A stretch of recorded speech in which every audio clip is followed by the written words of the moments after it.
you so much for joining the Grand Prairie Chamber of Commerce. We have a very special guest today for our journey to inclusiveness, getting there together. Today with us is Dr. Elba Garcia, Dallas County Commissioner for District 4, and I'm going to read a brief bio of her. So Dr. Elba Garcia, Dallas County Commissioner, embodies a new breed of professional women in the 21st century.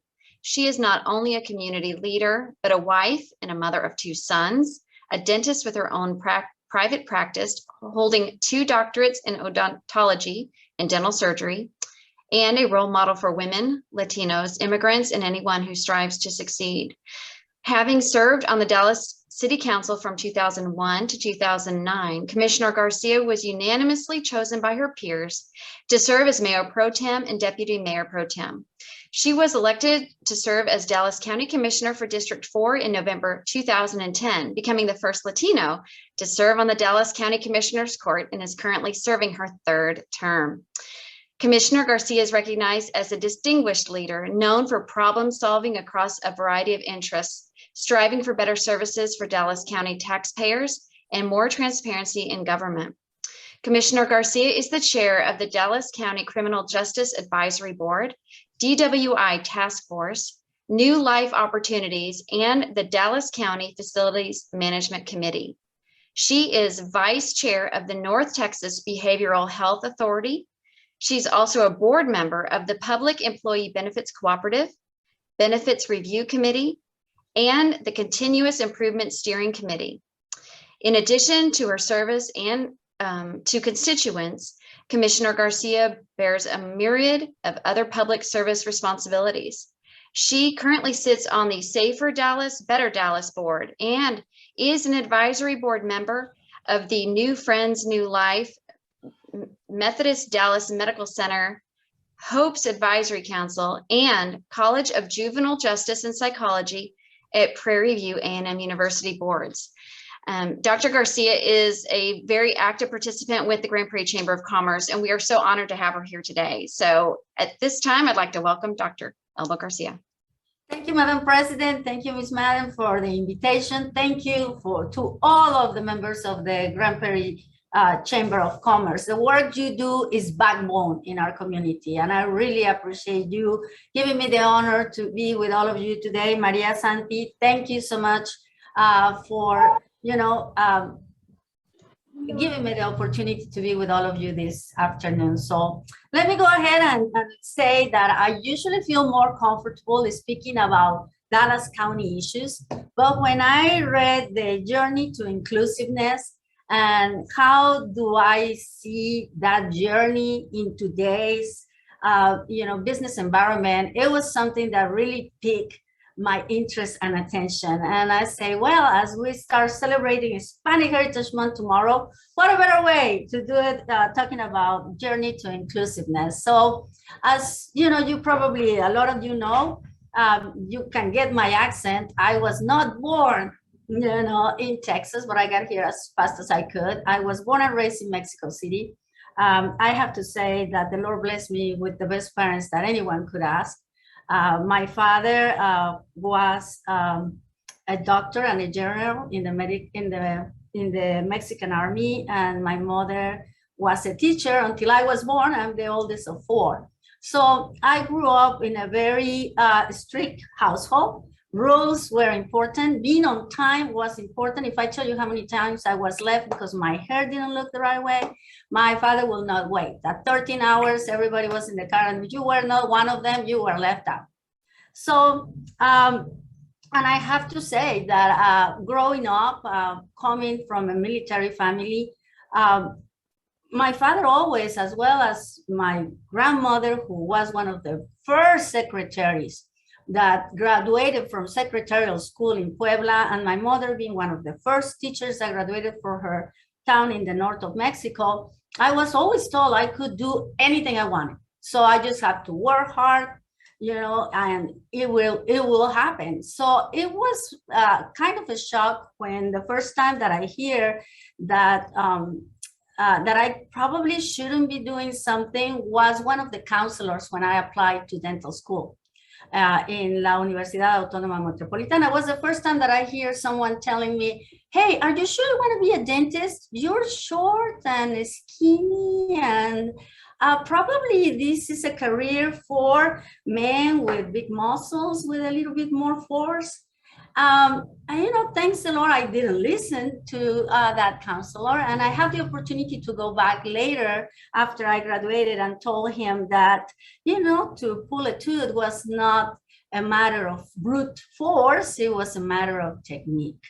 And we were 3 women in that class, and I do have to say that the 3 of us graduated top of the class. But with that being said, at that time, I have already met Prince Charming, who happened to live in a place called Oak Cliff in Dallas, Texas. And when he asked me to marry him, somebody had to move. Either he will go to Mexico City or I will come to Oak Cliff in Dallas, Texas. So when we started deciding who was going to move, he obviously told me, Elba, you know that if I move to Mexico City, there's a lot of Mexican lawyers over there, right? But if you move over here, guess what? You will be one of the few Latino bilingual dentists, because I've been looking and I only can find one. And of course, this is 1984. So, and when I start asking, I always had that thing for business. I knew all along that I wanted to be the owner of my own business. So when that happened, well, Domingo, how many Latinos are over there in Oak Cliff? And he told me, well, right now must be around a 25% of how many people? Oh, well, probably, I don't know, probably 900,000. And I said, oh my God, Dallas, Texas, here I come, right? So I moved to Dallas, and I knew it was going to be hard because I didn't speak English. My English was very limited. I always say that I could go to McDonald's and order a Big Mac, medium fries, medium Coke, and I would be okay, even when I never really liked hamburgers. So with that being said, I started the journey that I call the journey to diversity, right? One of the first things, I enrolled in El Centro College, English 101.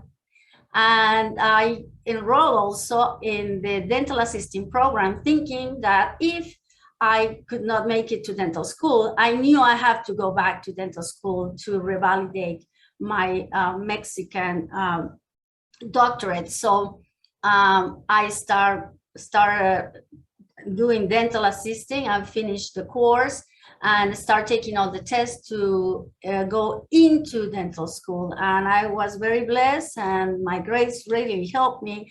I got into the advanced dental program, which gave me 1 year for my medical, for my doctorate in Mexico. And the rest is history. After I graduated from dental school, I was pregnant. I was pregnant with my second son when I took the dental boards, and I was just ready to go into the workforce. I felt I have been in school all my life, right? And I was ready to go and join the workforce and help my husband. I was going to be that supportive wife that was going to be behind him, the one that will make the money when he could not make it. All those things that, when you're young, you really aspire to do. So I was almost 8 months pregnant when I went and asked for my first job. And I was almost certainly that I was not going to get hired. As you all know, dental spaces are small and limited. And I was carrying a baby that was almost 9 pounds. So I could barely see my feet at the time. But I was very surprised when I got to do the interview at what the time was dental health programs. And the first thing they asked me is, Dr. Garcia, do you speak Spanish? And I say, oh, with this accent, I speak another language, right? And Spanish is my first language. And you have all your paperwork, you already can prescribe, yes, yes, yes. Would you mind if we send you to the Latino clinics? We're really looking for a bilingual dentist. So that was my interview, guys, 8 months pregnant, and I got hired right on the spot. So I realized then that I was needed. that I had the opportunity to grow. I realized then that I was going to go and serve a community that probably was the first or second time they were going to see a Latino dentist, a Spanish-speaking Latino dentist. So needless to say that was when I started learning how important it was to be able to serve everybody in the community. And I started my learning process on American politics, and starting my learning process on public service. So as you all know, people that take, the mothers take the kids to the dentist. So I got to start learning about police services. I started learning about everything that had to do with animal control, transportation, everything that had to do with city services. And that was extremely important to me, and needless to say, start getting me involved in the community. I joined the Greater Dallas Hispanic Chamber of Commerce Board of Directors, St. Cecilia's Church, and that's the way that I start getting more and more involved. And it was one of those in one of those meetings, and as I see every one of you here today, someone say, well, you know, the city is taking too long in paying a lot of our subcontractors, and we already have you know, a small business enterprise. We need someone that really help us move all those payments within the city. Somebody needs to run for office. Somebody needs to run for city council. And I mean, what do you say? Hey, I mean, yeah, somebody has to run for city council. Imagine my surprise when everybody look at me and say, Elba, that has to be you. And I say, wait a minute, why me? Well, you're a business owner. At that time, I had already opened my own practice in Oak Cliff, and you are independent. You know about politics. You already know about social services. So why don't you run? And that was, you know, the first time that I thought, well, probably I can do this. You know, there were a few streets I was not happy with, and I thought they needed some services, so why not? So once I start looking at the numbers, imagine my surprise when I realized that the district that I was thinking about running for, District 1, had a lot of people that were just like me, Latino women with children, foreign born, and that we had a good opportunity if I knock in enough doors to get elected. And that's the beginning of the story. The rest is history. I won the first time by 42 votes, 46 after the recount. So when you hear that every vote counts, take it at heart. It really does. But and that's how, while we have here that inclusiveness, I mean, I was the first Latina immigrant to get elected to the Dallas City Council, but nevertheless, I mean, while there have been other Latinos in the Dallas City Council, we started to see more women running for office, more women getting elected. And while diversity and inclusiveness have been a buzzword in politics and in business for a long time, I think we start really seeing the change about 15 to 20 years ago. There are many reasons why diversity and inclusion are very important. Obviously, is the 14th Amendment in our Constitution, and treating people equally regardless of race, gender, religion, sexual orientation is, you know, morally the right thing to do. But also as part of the community, we have an obligation to serve all members of our community equally. Now, these are very important reasons to practice diversity and inclusion in our businesses. However, let me tell you guys, I started looking and researching some numbers because I thought that, you know, as we continue to evolve as a society, as we continue to talk about diversity and inclusion, we have to have, you know, the data to back it up, especially all of us who are out there in the community who are, you know, either public servants or business owners. So some of the things that I find out, and let me get those numbers, is that 78% of employees who responded to the Harvard Business Review say that they work at organizations that where they don't feel there's enough diversity in the leadership positions. That is 78%. So those numbers are high, but we also find out that companies with higher than average diversity had 19% higher revenues.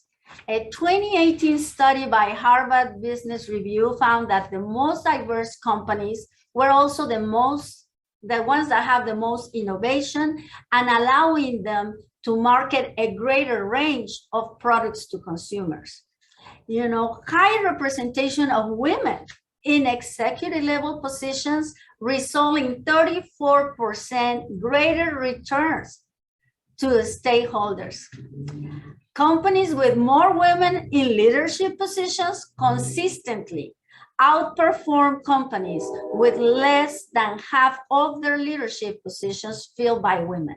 Isn't that amazing? I mean, I told myself, we need to say this. Those companies also outperform on S&P 5 and the S&P 500 index. So what we see with these numbers is women in leadership positions are good for business. They actually, have higher returns in profit. So that is something that is really amazing. Other things that we saw is the majority of women in the workforce also feel that they can, go up the ladder in the decision making, and they don't feel comfortable expressing their opinions when there's no more women around them in the leadership position. So that is very interesting as well. Last but not least, 83% of millennials are more engaged at work when they believe their company fosters more inclusiveness and in their workforce. So considering that the workforce for the next generations are going to be millennials and Gen Xers, this is very interesting. And then according to the McKinsey report, companies in the top quarter for racial and ethnic diversity are 35% more likely to have higher profits than their peers. So diversity not only brings you a better opportunity for innovation, it also brings you better income, and having women at leadership position as well.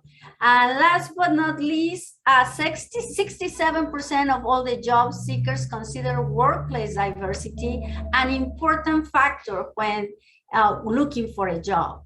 So in the future, we're going to have to, in order to attract that diversity and be inclusive, have to have a diverse workforce, not only because it gives us a higher income, also because the employees are going to be looking for that. And women are going to be looking to see other women in leadership positions, so they would like to take these jobs. And like I say, millennials and Gen Xers are the most diverse in the history at this point. Only 56% of the 87 million of the millennials out there are white. That means that, they're going to be looking for people of color in a lot of the workforce, as compared to the baby boomers, which is my generation, where 72% were white. So we're seeing those numbers changing out there. So as you can see, all the studies that I mentioned show that the more diverse, as the business that is more diverse, it also will better perform. Diverse businesses are more innovative, more creative, access broader markets, consistently have bigger pools to hire employees, and more satisfaction among their peers and their employees. So it might be a cliche, but when we say that diversity is our strength, is definitely the strength of the future. And while diversity is so often our primary focus when we talk about businesses, when we talk about public service, the reality is inclusiveness is extremely important, because diversity is about who is at work, right? Who is recruited, who is hired, and who is promoted in the company. But inclusiveness is about how people feel in the workforce. A company workforce may be diverse, but if the employees do not feel safe, welcome, value, or they don't feel they can go up the ladder, the reality is that we are not going to get where we want to get. So diversity is just the first step. The journey is to get into inclusiveness. And that's our destination, guys. So just in closing, I just want to say that I know it's easy to say. I know the facts is there. I know it's hard to put this process together. And we need to examine our own practices within our businesses, within our organizations, our behaviors, conscious or unconscious, and yes, our biases as well. So intended or unintended, we need to be sure that we talk about it like we're doing it right now. We need to be sure that it continues to be in the forefront for change as we move in the post-pandemic world, where these issues are going to come into the forefront. So with that, I want to say that it was a great opportunity to research something that I wanted to look into for a long time, and I haven't had the time to do it. So thank you, Ms. Madden. Thank you, Ms. Santi. It was great to open all these different data organizations and bring you some of these numbers. So thank you again for the opportunity. It's great to see you. Keep up the great work. Thank you so much, Dr. Garcia. Would you be able to take some questions before you leave? Of course. Okay. Well, I know I have two questions. Well, one comment and one question. I always do. So I'll kick it off. So I want to tell you so much. I'm so impressed. I mean, you were so brave to put yourself out there to run for election. Did you run into naysayers, like when you were knocking doors and things like that? Did you run into issues? Yeah. But oh yes, I mean, the first time I decided to run for office, is exactly what people will say. Are you sure you want to do that, Elba? You're a woman, you're a Latino, you're an immigrant, you have an accent. Really, I have an accent. I never noticed it. I'm the one speaking. And of course, some other issues that came out. Elba, you should be putting your head in your business and your practice. You went to school for so long. You should be cooking for your husband. And I was like, well, I already won the cooking contest. I'm looking for a new challenge. So, and it's amazing, Ms. Madden, that, this just happened, less than 20 years ago, and it's something that we have to always remind people that everybody has a story. And every story counts and is valued for what it is worth. I knew I have to work hard. I knock on more than 3,000 doors myself. And of course, when I ran for commissioner, I already have a record of achievement. I have already, found the last $1 million for the Latino Cultural Center. I have changed the streets in District 1. I have done so much. And you will believe that with that, people will say, oh, Elba already, I hear the same thing when I ran for commissioner. Are you sure you are a woman, you're a Latino, you are an immigrant, and you can't beat a man who has been there for 16 years? Well, ladies, we know better now, right? When the proof is in the numbers. Once we did the numbers and we have the way on how many doors we have to knock. This time I have a lot more people than myself, and we won by more than 3,000 votes. Wow. So it's a matter of technique, it's a matter of a strategy, it's a matter of knowing your numbers and being able to execute a plan. And I think that's what we see when we talk about diversity and inclusiveness. It's about understanding the story of every person and look forward on how we can work together. Well, and I think too, you carry yourself in such a way that I think that you're winning these roles, these elections, and performing the duties that you do. It's an education to the people that thought, that you weren't appropriate for the role. And I think that you do these things in such a way that it's an education for them, and not nothing more than that, nothing aggressive, just, look and see, I am doing these things. And I think that's important to teaching other women out there too, that you don't have to be in people's face and verbalizing that you're proving things. You do the work and you do it well and you go on. And that's how you inform the public that Latinas and women and whomever else is appropriate for the role. One question I did want to ask you too, and then I know we have a couple other questions. You mentioned diversity and then inclusiveness, and I've always wondered, and I don't know if you have an answer for this, but how do you walk that tightrope of diversity when you're hiring? I guess, especially if you don't have a lot of, maybe you don't have any non-white applicants coming to you. How can you build that? I guess, is it where you advertise the job, or how can you do that?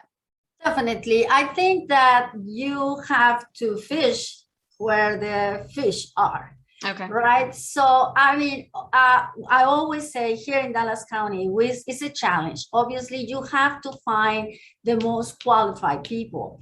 And I hate when I hear, but we couldn't find a Latino that is qualified out there. Trust me, with 42 to 45% of the population being Latino, there are out there. You just have to go outreach and use all the different platforms. We work very closely with Spanish media all over, the state of Texas, not only in Dallas. The other thing is that we also work with social media. It's amazing what social media can do now. So, and then go to those high schools. Remember, high schools are the place where you start grooming part of your future workforce.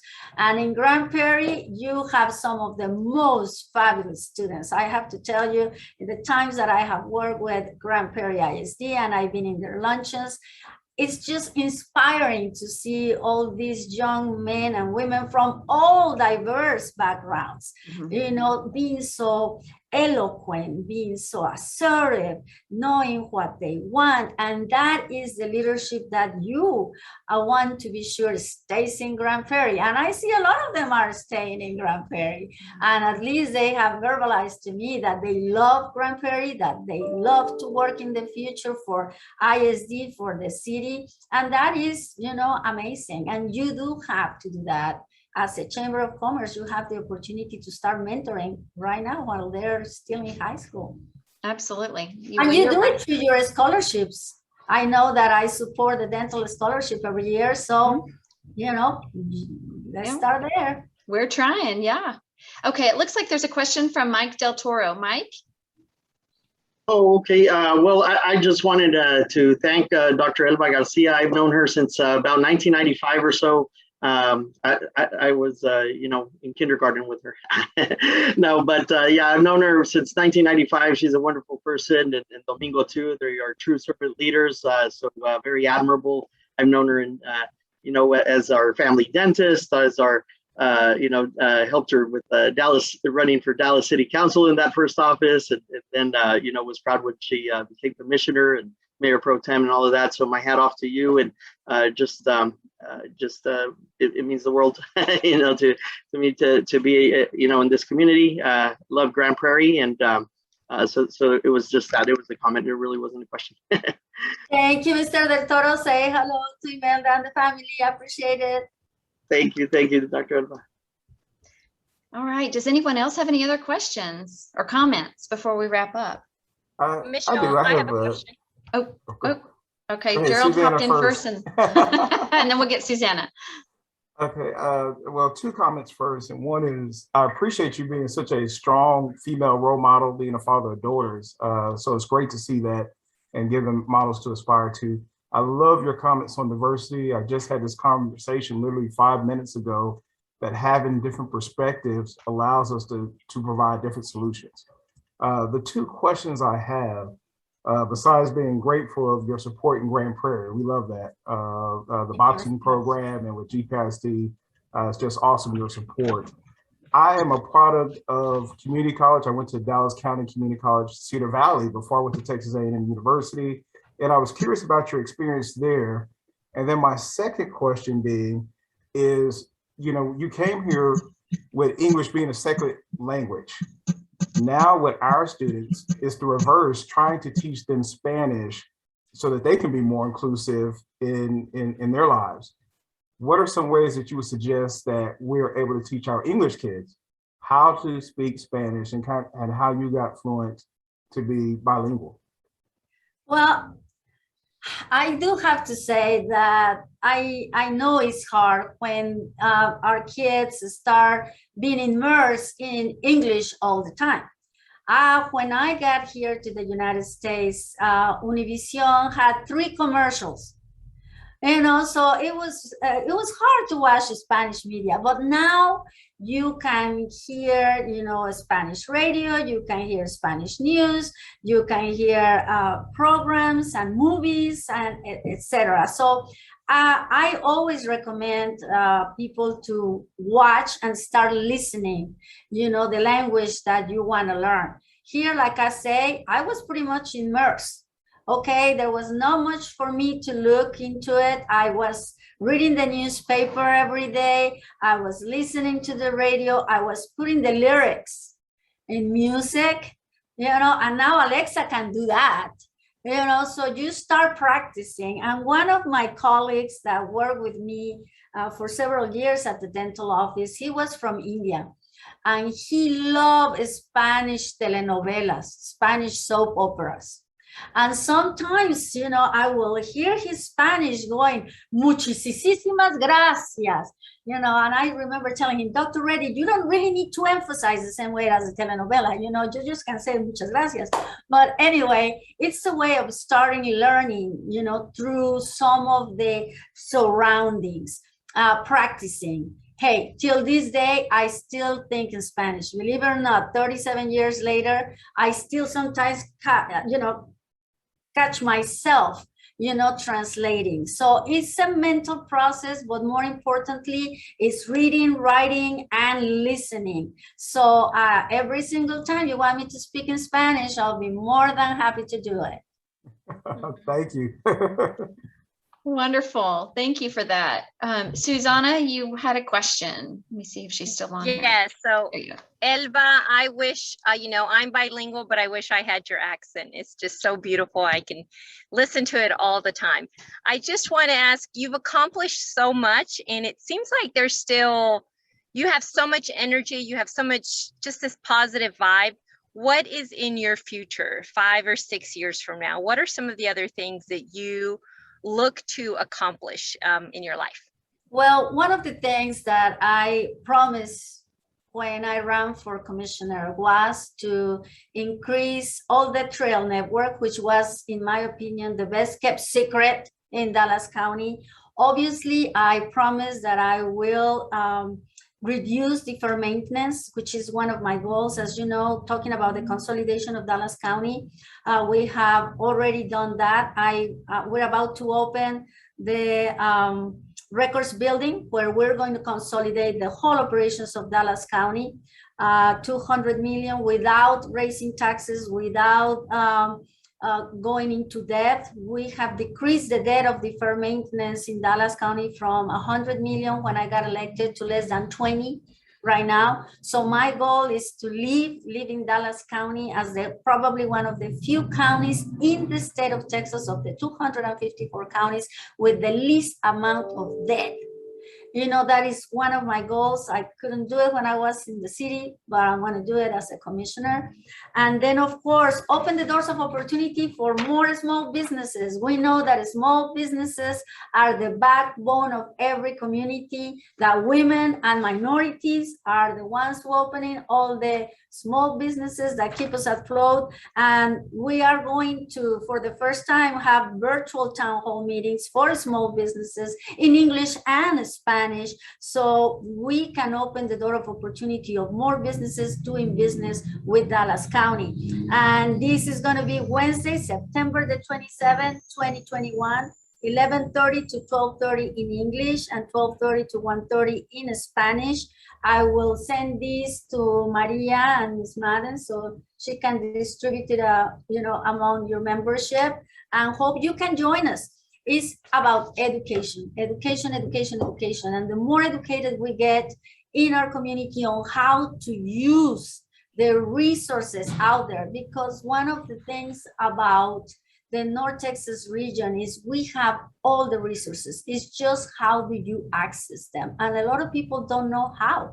And that's why the chambers, all the subcommittees that the city has are, very important pieces to continue to educate, our community. And that's one of the things that I think the Grand Prairie Chamber has done really well. They have a very good connection to all the businesses in the city. They have a great connections with the entrepreneurs, with the small businesses. They have an excellent relation with Grand Prairie ISD, so they continue to nurture that future workforce that is going to be the leadership of the future in the Grand Prairie. And more importantly, continue to make a change for better quality of life for everybody, because it doesn't matter where you come from, what language you speak, as when you were born, your religion, your sexual orientation, or who you love.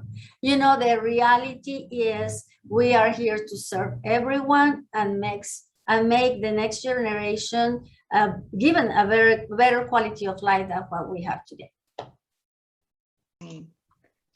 I have added the links, Commissioner. Sorry, I have added the links to access the SBE virtual town hall meeting on our chat, so you can copy and paste it, so you can have it ready. Oh, thank you, Ms. Noemi. And that is, Ms. Noemi Gonzalez, Road and Bridge 4. Thank you, Ms. Noemi. I knew you were going to put it in there, so the job is completely done. Thank you so much.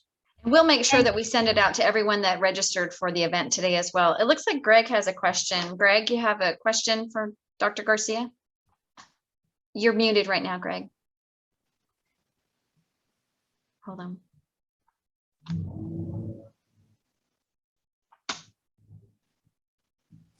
There you go. Okay. I have a comment, 2 questions. You've always been so nice, Dr. Garcia, for as long as I've known you. I think that really helps you with everything you do, and people want to work with you, and you keep getting reelected. Do you still sit next to John Wiley Price? I still do, Greg. I always tell him you say hello. Okay, and then you always seem to have fast cars. Do you get many tickets?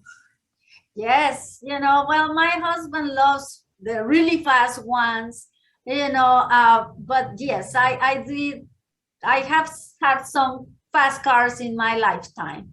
I'm settling down now. Okay. Well, thanks for visiting with us today. No, thank you, Greg. Thank you for everything you've done. I mean, your leadership has been a great part of the Grand Prairie Chamber of Commerce, and I love working with you. All right. Do we have any other questions or comments? Otherwise, we will be respectful of everyone's time. And I don't see any other ones, but I do want to. Could I? Sorry. Go right ahead, Dr. Yeah. Thompson. Yeah, Dr. Garcia, thank you so much for helping in all the ways that you do for GPISD CTE. You are at literally everything. And I think it's so inspiring and special that you also take time to guest speak in our healthcare pathways and inspire, like you said, inspire women and empower them and let them know, because, our dental program is disproportionately female. And that in and of itself is a huge victory. So thank you for that. And thank you also. I love following you on social media because I like the way that you've learned to mobilize your community. And did you have like a Hola Chicas, kind of like a rally? Like I love all of your campaigning is spot on. And just thank you for your leadership. And then, just thank you for the way that you already give back to so many communities. Thank you, doctor. Thank you. I appreciate it. I mean, it's always working together with other people. We are connectors. All of us have that connectivity. So I really thank you for everything you do. And I couldn't do without you guys. I mean, men and women that are ready to always make changes, that they're not happy with the things that way they're always being done. That we're always thinking outside of the box. How can we make it better? How can we integrate more people? How can we grow? How can we, be an example for the next generations to come? So thank you, doctor. I appreciate it. Okay. Well, if we don't have anything else, again, I want to thank you, Dr. Garcia. Thanks so much for sharing about yourself and about, statistics and information that backs up the things that we're curious about.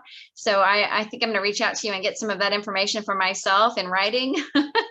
I will send it to you, Ms. Mann. Okay. As a matter of fact, I have it down by points and Okay. the resource where it came from. So you can actually go and look more into it. I mean, I know that I can speak for hours, so I try to always, bullet point everything I say. Otherwise, I will never end. Well, it's all really great information. So again, thank you for being our guest on Journey to Inclusiveness here at the Grand Prairie Chamber of Commerce. And thank you all for joining us today for this very special guest. And if you're interested in any more of our programs like this, check out our chamber at grandprairiechamber.org online. And we're going to find out all of the commissioner's handles on our social media and try to share those out to everyone who is registered here today so that you can be following Dr. Garcia yourself. So with that, we're going to conclude today's meeting. Thank you so much and have a great day. You too. Hasta Thank luego. you. Bye. Hello.